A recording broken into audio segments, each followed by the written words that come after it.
1944년 11월 2일 오후 시야가 제한되고 습한 공기가 짙게 깔린 악천후 속에서 한 차례의 소탕 임무가 수행되었고, 이로 인해 모든 사소한 실수조차도 치명적인 대가를 치를 수 있는 상황이었다. 브루스 카 중위는 353 전투비행대 소속 편대를 이끌고 저공소탕 임무에 투입되고 있었는데, 이는 전투기 조종사에게 가장 위험한 임무 유형으로서 지면에 바짝부터 비행해야 하기에 고도와 속도의 우위가 거의 상쇄되고 그 대가로 대공포의 상시적 위협에 노출된다.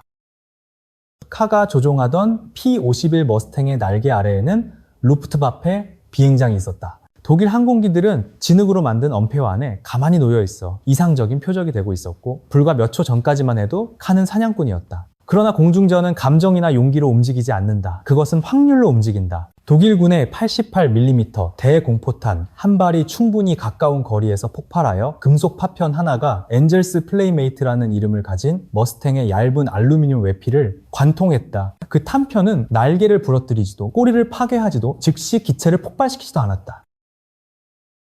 그 파편은 롤스로이스 멀린 엔진의 주 오일 라인을 절단했다. 이는 P-51의 심장으로 뛰어난 성능을 자랑하는 기계적 걸작이지만 윤활의 중단에는 극도로 민감했다. 오일이 없으면 멀린 엔진은 서서히 죽지 않는다. 90초도 채 되지 않는 시간 안에 마찰이 급증하고 열로 인해 피스톤이 팽창하며 크랭크축이 붙잡히기 시작한다. 이 과정이 끝나면 거의 4톤에 달하는 머스탱은 완전히 추진력을 잃고 자유낙하하는 금속 덩어리가 된다.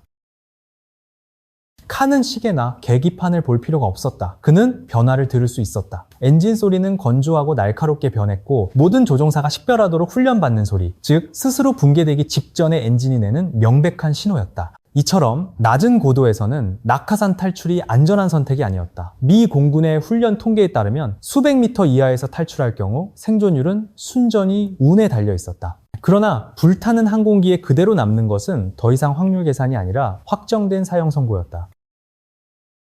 그는 조종석 캐노피를 젖히고 머스탱을 거꾸로 뒤집었는데, 이는 표준 교범에서 강조되지는 않지만 숙련된 조종사들 사이에서 전해 내려오는 조작이었다. 기체를 전도시키면 중력 가속도의 힘으로 몸이 조종석 밖으로 튕겨나가 탈출 시 꼬리 부분과의 충돌을 피할 수 있다. 그리고 그는 손을 놓았다. 카의 몸은 죽어가는 P-51에서 떨어져 나와 중부 유럽의 11호를 덮은 낯빛 하늘 속으로 곤두박질 쳤다. 아래에는 단지 적진이 있는 것이 아니라 순찰병과 무장 민병대, 그리고 절대적인 적의로 이루어진 미로가 펼쳐져 있었다.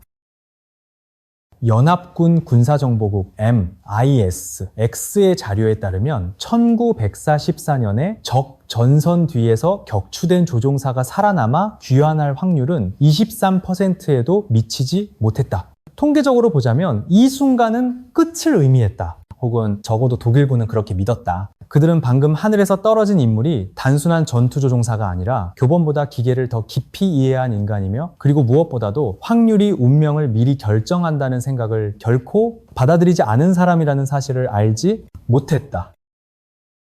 브루스 칸은 1930년대 말 뉴욕주 유니언 스프링스에서 성장했다. 이곳은 작은 농업 마을로 기계는 현대 기술의 상징이 아니라 일상의 노동과 밀접하게 연결된 존재였다. 그곳에서 사람들은 열정 때문에가 아니라 그렇게 하지 않으면 살아갈 수 없었기 때문에 기계를 사용하고 수리하는 법을 배웠다. 동세대의 많은 미국 청년들이 전쟁 전 마지막 평온함 속에 머물러 있던 시기에 당시 15살이었던 브루스 칸은 완전히 이례적인 경로로 항공의 세계에 발을 들였다. 그는 군사학교에서 비행을 배우지 않았고 표준 교범도 시뮬레이션 훈련도 없었다. 그의 첫 스승은 어리라는 지역의 농약 살포 조종사였다. 농약 살포 비행은 당시 가장 위험하고 가혹한 비행 형태 중 하나였다. 조종사는 지면에서 불과 몇 미터 위의 고도를 유지한 채 들판 위를 스치듯 날며 전선과 나무 예측 불가능한 장애물을 피해야 했다. 실수의 여지는 없었고 길게 생각할 시간도 없었다. 모든 반응은 본능적이어야 했다. 이 혹독한 비행 환경은 카에게 매우 특별한 능력을 길러주었다. 그는 점차 지형을 관찰하고 항공기의 상태를 감각적으로 느끼는 본능을 형성했다. 소리와 진동만으로도 그는 다른 많은 조종사들이 놓치는 미세한 변화를 감지할 수 있었다. 1942년에 입대했을 때 칸은 이미 약 240시간의 비행 경력을 갖고 있었다. 이는 평균과 비교하면 분명한 이점이었다. 당시 유럽으로 파병을 준비하던 대부분의 미국 조종사들은 약 200시간의 비행 경험만을 가지고 있었고 그마저도 주로 안전한 훈련 환경에서 이루어진 것이었다. 칸은 아직 매우 젊은 나이였음에도 불구하고 더 많은 실제 경험을 안고 전쟁에 들어섰다. 353 전투 비행대에 배속된 이후 그는 P-51D 머스탱과 친숙해졌다. 이 기체는 빠르고 항속거리가 길며 고고도에서 최고의 성능을 발휘하는 전투기였다. 그러나 머스탱은 다루기 쉬운 비행기가 아니었다. 수랭식 V12 엔진은 정확한 조작을 요구했고 아주 작은 실수 하나만으로도 심각한 고장을 초래할 수 있었다. 유럽 상공에서 카가 맞서게 될 주된 상대인 독일의 포케불프 190은 전혀 다른 설계 철학을 대표했다. 머스탱이 가늘고 날카우며 정교한 검이라면 FB-190은 무겁고 견고하며 쉽게 파괴되지 않는 대형 망치와 같았다. FB-190에 장착된 BM-80의 방사형 엔진은 공랭식으로 설계되어 심각한 손상을 입고도 계속 비행할 수 있었다. 이 설계는 독일식 기술 사고를 반영한다. 즉, 운용의 복잡성이 증가하더라도 가혹한 전투 환경에서 기계의 생존성을 우선시하는 사고방식이었다. 칸은 공중에서 독일 항공기와 싸우는 법만을 배운 것이 아니었다. 그는 수많은 시간을 들여 정보 보고서, 기술 도면, 그리고 다른 조종사들의 증언을 연구했다. 그의 목표는 적기를 격추하기 위한 약점을 암기하는 것이 아니라 냉각 공기의 흐름부터 연료 계통, 세부 요소 뒤에 숨은 설계 철학에 이르기까지 그 작동 방식을 이해하는 것이었다. 카에게 기계는 국적을 가지지 않았다. 그것들은 오직 물리 법칙을 따를 뿐이었다. 그리고 그의 이해 속에서 물리는 거짓말을 하지도 편을 들지도 날개에 칠해진 국기를 신경 쓰지도 않았다. 바로 이러한 사고방식들 판에서 지면을 스치는 저공 비행에서 그리고 기술적 호기심 속에서 형성된 이 관점이 카가 앞으로 맞이할 나흘간의 생존을 준비시켰다. 모든 교범이 무의미해지는 순간 의지할 수 있는 유일한 것은 세계가 실제로 어떻게 작동하는지를 아는 지식뿐이었다. 낙하산으로 착지한 직후 브루스 칸은 지상전쟁의 가혹한 현실과 즉시 마주했다. 심하게 접질린 발목 때문에 한 걸음 한 걸음마다 날카로운 통증이 밀려왔다. 그는 음식도 없었고 마실 물도 없었으며 무엇보다도 수천 명의 독일 병사들이 추락한 연합군 조종사를 찾기 위해 땅 한 치 한 치를 수색하라는 명령을 받은 적진 한가운데에 있었다. 미 공군의 모든 탈출 교범에 따르면 격추된 조종사는 서쪽, 즉 프랑스 방향이나 이탈리아에서 진격 중인 연합군이 있는 남쪽으로 이동해야 했다. 이것은 미리 설정되고 교육되며 훈련에서 반복적으로 주입된 경로였다. 그리고 바로 그렇기 때문에 독일군이 가장 잘 알고 있는 길이기도 했다. 공습 이후 독일군은 신속하게 소탕 작전을 조직했다. 서쪽으로 향하는 익숙한 도로들은 봉쇄되고 지속적으로 순찰되었으며 지역 밀고자 네트워크의 지원까지 받았다. 부상을 입고 탈진한 상태에서 이 길을 따른다면 칸은 거의 확실히 체포될 상황이었다. 칸은 정반대의 선택을 했다. 연합군 쪽으로 향하는 대신 그는 약 5마일을 북쪽으로 이동했다. 바로 자신이 방금 폭격에 참여했던 독일 비행장 방향으로 말이다. 이것은 일반적인 생존 본능과 모든 훈련 지침에 완전히 역행하는 결정이었다. 그러나 이는 눈먼 무모함이 아니었다. 냉정한 계산의 결과였다. 첫째는 기습 요소였다. 경험 많은 방첩 장교들조차도 도주 중인 조종사가 적의 활동 중심부로 더 깊이 들어갈 것이라고는 상상하지 못했다. 둘째는 기본적인 생존의 필요였다. 비행장은 설령 적의 시설이라 하더라도 깨끗한 물과 식량, 연료 저장고, 그리고 무엇보다도 차량과 같은 기계적 수단이 집중된 장소였다. 장기 도주에서 이것들은 생사를 가르는 요소였다. 전방 지역과 철수로는 항상 엄중하게 경계되었다. 반면 전선 비행장 뒤편 지역은 상대적으로 주목을 덜 받았다. 1944년 말 루프트와페의 지상 경비 병력은 심각하게 감축되어 많은 지점이 허술해져 있었다. 이후 4날 동안 칸은 거의 움직이지 않았다. 그는 차가운 도랑에서 물을 마시고 혹독한 추위를 견디며 썩은 낙엽 아래에서 몇 시간씩 미동도 하지 않고 누워 있었다. 여러 차례 독일 순찰대가 그와 불과 몇 미터 거리로 지나갔다. 불필요한 움직임 하나만 있어도 그는 즉시 발각되어 그 자리에서 사살될 수 있었다.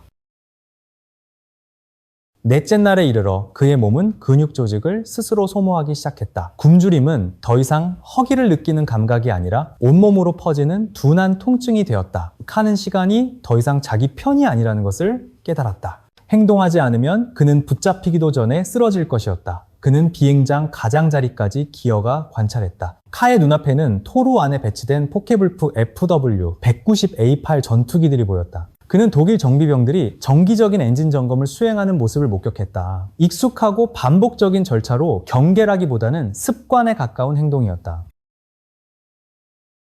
그 순간 대부분의 사람들이 즉시 떨쳐버렸을 생각 하나가 카의 머릿속에서 형성되기 시작했다. 항복은 살아남는다면 수년간의 포로 수용소 생활을 의미했다. 비행기를 훔친다는 것은 1시간 안에 집으로 돌아가거나 단일 초 만에 죽을 수 있다는 뜻이었다. 브루스카에게 이것은 더 이상 안전과 모험 사이의 선택이 아니었다. 그것은 운명에 수동적으로 맡길 것인가, 아니면 상황 위에 자신의 의지를 능동적으로 강요할 것인가의 선택이었다. 그리고 그의 비행 인생 내내 그 선택은 한 번도 변한 적이 없었다.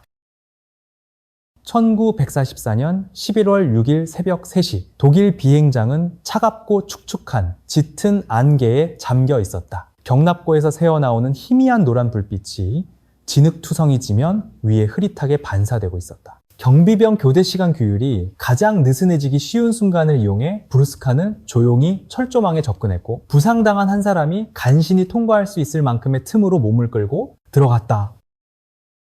그가 선택한 기체는 거의 새 것에 가까운 포케불프 FW-190의 이 팔 한 대였고, 연료도 막 가득 채워진 상태였다. 이것은 우연한 선택이 아니었다. 새 항공기는 시스템 마모가 적고 잠재적 고장이 적다는 뜻이었다. 실수가 허용되지 않는 상황에서 생존을 좌우하는 요소였다. 칸은 날개 위로 올라가 조종석 캐노피를 밀어 열고 좌석으로 몸을 내렸다. 그 순간 그는 완전히 낯선 세계로 들어섰다. 눈앞에 있는 것은 익숙한 P-51의 조종석이 아니라 독일식 공학사고로 설계된 계기판이었다. 오일 압력, 온도, 속도, 고도에 이르기까지 모든 계기들은 독일어로 표기되어 있었고, 어두운 조명 아래에서는 읽기 힘든 고딕체가 사용되고 있었다. 스위치와 레버의 배치는 미국 항공기와는 전혀 다른 논리로 구성되어 있었다. 단 한 번의 조작 실수만으로도 엔진은 활주로 위에서 즉시 멈출 수 있었다. 대부분의 미군 조종사에게 이 조종석은 막다른 길이었을 것이다. 그러나 칸은 달랐다. 그는 하나하나의 표식을 읽으려 하지 않았다. 대신 시스템이 어떻게 작동하는지에 집중했다. 핵심은 코만도 게레트에 있었다. 이 시스템은 스로틀 하나만으로 엔진의 주요 변수들을 자동으로 조절해 주어 조종사가 동시에 처리해야 할 조작을 크게 줄여주었다. 미국의 P-51에서는 조종사가 스로틀, 연료, 혼합, 프로펠러, 피치라는 3개의 레버를 동시에 관리해야 했다. 미세한 오차만 있어도 엔진이 질식하거나 화재가 발생할 수 있었다. 반면 FW-190은 경험이 적은 조종사의 부담을 줄이도록 설계되었지만, 그 대가로 본질을 잘못 이해하면 완전히 실패하는 복잡한 시스템을 갖추고 있었다.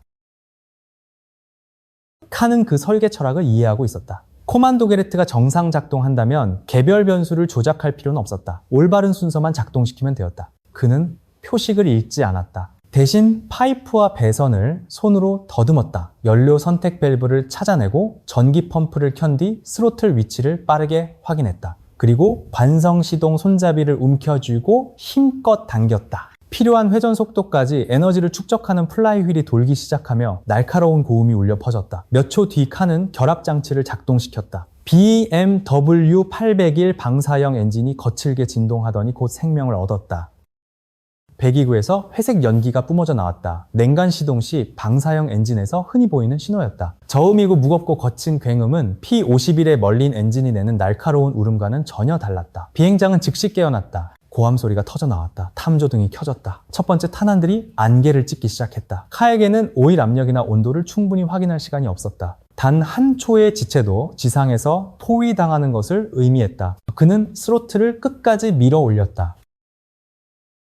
거친 힘 때문에 도살자라는 별명을 가진 FW-190은 몸을 떨며 진흙투성이 엄체를 박차고 나와 어둠 속 활주로를 따라 가속했다. 소위탄들이 뒤쪽 하늘에 짧은 빛의 궤적을 그렸다. 탄막이 하나로 모이기 불과 몇 초, 전 항공기의 바퀴가 지면을 떠났다. 독일 전투기는 칠흑 같은 하늘로 솟아올랐다. 한 명의 미국인 조종사 되돌릴 수 없는 선택, 그리고 이제 가장 위험한 단계로 접어드는 일련의 역설을 태운 채로 FW-190의 바퀴가 활주로를 떠났을 때 브루스카는 지상을 벗어났다. 그러나 그는 전혀 안전하지 않았다. 실제로 위험의 성격만 바뀌었을 뿐이었다. 그는 하켄크로이츠와 철십자 문양을 단 비행기를 타고 유럽 상공을 날고 있었고, 아래에 있는 모든 총구는 바로 그 종류의 항공기를 격추하도록 훈련되어 있는 공간 한가운데에 있었다. 이제 가장 큰 위협은 뒤에서 추격하는 독일군이 아니라 전선 전반에 걸쳐 배치된 연합군의 방공망이었다. 카에게는 교신이 가능한 무전기가 없었다. 아군과 적군을 구분하는 미군의 식별장치도 없었다. 아래의 모든 보병과 대공포 부대에게 그는 연합군 통제 구역에 갑자기 나타난 루프트와페 조종사에 불과했다. 칸은 고도 15m도 채 되지 않는 초저공으로 서쪽을 향해 비행하기로 선택했다. 나무 꼭대기와 울타리가 직접적인 장애물이 될 정도의 높이였다. 이 결정은 기교를 과시하기 위함이 아니라 순수한 생존 계산의 결과였다. 높이 날면 레이더에 또렷이 드러나 대공포의 이상적인 표적이 된다. 반대로 낮게 날면 포대는 목표를 식별하고 조준해 발사하기까지 몇 초밖에 주어지지 않고 그 사이 목표는 지형 뒤로 사라진다. 그 고도에서 FW-190은 마치 지면 위를 미끄러지듯 날았다. 프로펠러에서 뿜어져 나온 바람이 양옆의 진흙과 마른 낙엽을 휘날렸다. 칸은 시선을 정면에 고정한 채 장애물을 피하기 위해 끊임없이 조종관을 수정해야 했다. 연합군의 화력은 즉각 반응했다. 미군 보병들은 M1 게런드 소총부터 중기관총까지 손에 잡히는 모든 무기로 사격을 퍼부었다. 탄환들은 조종석을 불과 손가락 하나 차이로 스쳐 지나갔다. 칸은 훗날 약 200마일에 달하는 이 비행을 자신의 인생에서 가장 긴장된 추격전이라고 불렀다. 매 초마다 계속 날아간다는 것은 죽음에 다시 한번 내기를 거는 일이었다. 프랑스 오르콩트의 A66 기지를 알아보았을 때 칸은 마지막 시험이 아직 남아있음을 알았다. 그는 착륙 장치를 내리려 했지만 반응이 없었다. 유압 시스템의 압력이 사라진 것이었다. 사후 분석에 따르면 나흘 동안의 굶주림과 탈수, 지속적인 정신적 압박으로 극도로 탈진한 상태에서 칸은 비상해제 밸브를 실수로 당겼다. 그 결과 착륙 장치 시스템의 유압이 전부 외부로 방출되었다. 다른 선택지는 없었다. 칸은 동체 착륙을 결심했다. 그는 화재 위험을 줄이기 위해 엔진을 끄고 가능한 한 날개를 수평으로 유지한 채 FW-190을 연합군 비행장의 잔디 위로 길게 미끄러뜨렸다. 미군 병사들은 손을 들고 나오는 오만한 독일 조종사를 기다리고 있었다. 대신 나타난 것은 수염이 덥수룩하고 수척한 찢어진 미군 비행복을 걸친 남자가 비틀거리며 내려와 굶주림으로 쉰 목소리로 외치는 모습이었다. 당신들 눈이 멀었어. 나는 브루스카야 쓰러지기 전에 뭐라도 먹을 걸 좀 줘. 카의 귀환은 단순한 생존담에 그치지 않았다. 그가 거의 온전한 상태로 가져온 FW-190A8은 대단히 귀중한 정보 자산이 되었다. 미군 기술자들은 전쟁 후반기 독일 전투기의 설계 철학과 강점, 그리고 궁극적인 한계를 이해하기 위해 기체를 세밀하게 분해 분석했다. 그러나 카에게 그것은 끝이 아니었다. 그로부터 5달 뒤 1945년 4월 2일 슈바인푸르트 상공에서 그는 다시 한번 도저히 이길 수 없을 것 같은 상황에 직면했다. 4대의 P-51 편대를 이끌고 있던 칸은 상공에서 60대가 넘는 독일 전투기 편대를 발견했다. 전력 차이는 1대 15였다. 모든 교전 원칙에 따르면 철수만이 유일하게 합리적인 선택이었다. 칸은 숫자를 보지 않았다. 그는 대형을 보았다. 독일 항공기들은 산계에 있었고 상호 협력이 부족했다. 이것은 더 이상 1940년의 노련한 루프트와페가 아니었다. 1945년 초에 이르러 대부분의 독일 조종사들은 전투 비행 시간이 수십 시간에 불과했고 속성 훈련을 거쳐 공백을 메우기 위해 전선에 투입된 상태였다. 칸은 공격을 명령했다. 불과 10분도 채 되지 않아 그는 개인적으로 5대의 적기를 격추하며 하루의 에이스가 되었다. 4대로 구성된 편대 전체는 손실 하나 없이 독일기 15대를 격추했다. 이 승리는 무모함에서 나온 것이 아니었다. 전투를 하나의 수식처럼 읽는 능력에서 비롯되었다. 상대의 기술적 한계를 이해하고 경험 부족한 조종사들의 심리적 취약성을 간파해 체계의 균열 지점을 정확히 타격한 결과였다. 칸은 손으로만 비행기를 몰지 않았다. 그는 머리로 조종했다. 그는 수량과 싸운 것이 아니라 효율과 싸웠다. 그리고 전쟁 말기에는 그것이야말로 결정적인 우위였다. 브루스카는 한국과 베트남 전쟁까지 계속 참전했다. 그는 총 515차례의 전투 임무를 수행했는데 이는 인류 역사상 극히 소수의 조종사만이 도달한 수치였다. P-51의 멀린 프로펠러에서 F-86과 슈퍼세이버의 제트 엔진에 이르기까지 칸은 언제나 하나의 철학을 지켰다. 준비된 선택지를 절대 그대로 받아들이지 말 것. 1997년 사망하기 1년 전 브루스카 대령은 P-51을 타고 마지막 비행을 했다. 비결이 무엇이냐는 질문에 그는 이렇게 간단히 답했다. 나는 항상 이 비행기가 무엇을 할 수 있는지 그리고 내가 무엇을 할 수 있는지를 알고 싶었다. 알고 보니 둘 다 사람들이 말하던 것보다 훨씬 더 많은 일을 할 수 있었다. 브루스카의 이야기는 단순히 비행기 한 대를 훔친 사건이 아니다. 그것은 개인의 지성이 거대한 체계를 이긴 이야기다. 가장 절망적인 순간에도 정확한 기술 지식과 다르게 생각할 용기를 지닌 주도성은 인간이 가진 가장 강력한 무기였다. 그는 일반적인 역사 교과서에서는 잊혔을지 모른다. 그러나 항공과 군사 기술을 사랑하는 이들의 세계에서 브루스카는 결코 포기하지 않는 사고방식의 상징으로 남아있다. 브루스카에 대한 이 긴 다큐멘터리 여정에 함께 해주셔서 감사하다. 항공 기술과 군사 전술에 관한 이 이야기가 유익했다면 좋아요와 구독으로 채널을 응원해 주시기 바란다. 만약 당신이 브루스카였다면 FW190의 조종석에 오를 용기가 있었을까? 아래 댓글에서 의견을 나눠달라. 다음 편에서 다시 만나겠다.